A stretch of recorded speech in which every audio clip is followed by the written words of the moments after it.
Nou, jij verdient het meer dan ik. Mag ik een paar woorden zeggen? Zeker. Ik moet natuurlijk om te beginnen.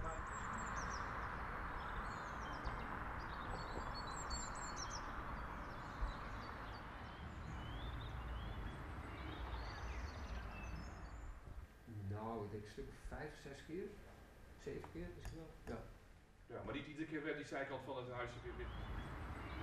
Er zijn winkels geweest van de maatschappij. Nou, er zijn pachters geweest bij de maatschappij, dus de boeren. Er is ook een oud medewerker, een oude bosbaas van de maatschappij. Helaas leeft hij nu niet meer, maar dat interview was er wel in ieder geval. En ook met een oud leerling van de tuinbouwschool.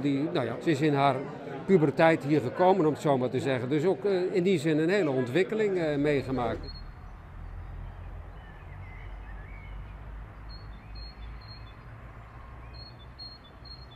Zo bouwen wij nou nieuwe koloniewoningen.